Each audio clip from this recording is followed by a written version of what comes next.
আসসালামু আলাইকুম রহমতুল্লাহ বারাকাতু। আজকে আপনাদেরকে আমি একটি নতুন গলার ডিজাইন দেখাবো এবং কিভাবে তৈরি করতে হয় সেটাও আপনাদেরকে আমি দেখিয়ে দিচ্ছি।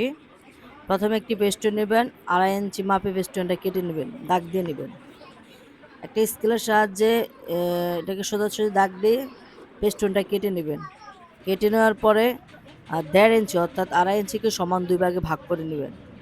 ভাগ করে তার পেস্টনের মাঝামাঝি সেটাকে দাগ কেটে কেটে নেবেন, অর্থাৎ যতটুকু আসে কেটে নিয়ে সেটাকে আপনারা রেখে দিবেন।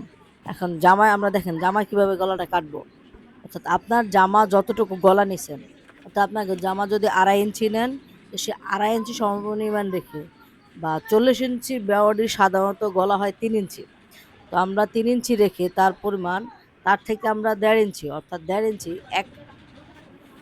1 ইঞ্চি 3 দাগ, 1 ইঞ্চি নিয়ে আমরা 3 দাগ বাড়তে নিব, নিয়ে সেটাকে আমরা সমানভাবে 14 ইঞ্চিতে একটা দাগ টেনে নেব, বা আমরা যে পেস্টনটা কাটছি সেই পেস্টনটা সোজাসুজি ধরে সেই পরিমাণ আমরা দাগটা টেনে নেব। উপর দিয়ে আমরা 3 ইঞ্চি গলার জন্য 3 ইঞ্চি রেখে 3 ইঞ্চির পর থেকে আমরা 1.5 ইঞ্চি অর্থাৎ 1 ইঞ্চি 3 সুতা অর্থাৎ 3 দাগ টেনে নেব, এবং নিচে দিয়ে ওই যে 12 ইঞ্চি বা 14 ইঞ্চিতে সমপরিমাণ লম্বা দাগ দিয়ে সেখানেও আমরা নিচে থেকে 1.5 ইঞ্চিতে আমরা এটাকে কি করব, সোজাসুজি বাঁকা করে অ্যাঙ্গেল করে দাগটা টেনে নিব, নিয়ে সেটাকে আমরা একটি কেঁচির সাহায্যে কেটে নেব। দেখেন আমি যেভাবে কাটছি এবং যেভাবে দেখাচ্ছি আপনারা ঠিক এভাবেই কাটবেন, তাহলে আপনাদের জন্য এই জিনিসটা খুব সহজভাবে তৈরি করতে পারবেন। এখন পেস্টুনটাতে আমরা একটা গলার যে ডিজাইনটা দেবো সেটা এঁকে নিচ্ছি। একটা বোতলের মুখা বা আপনাদের ঘরে যা জিনিস আছে সেগুলো দিয়ে আপনারা এটাকে ডিজাইনটা পেস্টুনে করে নেবেন। করে নিয়ে এটা আমরা আয়রনের সাহায্যে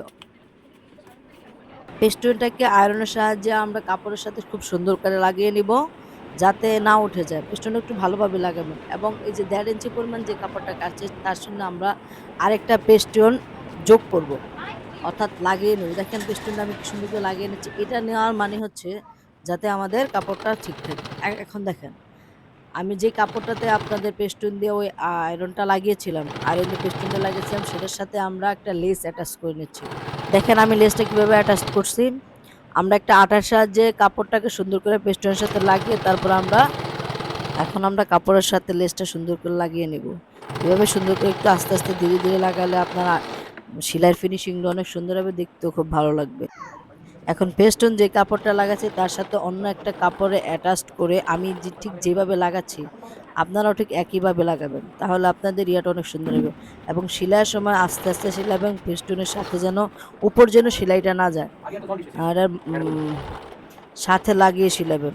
উপর দিয়ে সেলাইটা গেলে আপনাদের পেস্টনটা বটে যাবে এবং আপনাদের ডিজাইনটাও দেখতে খুবই খারাপ দেখা যাবে।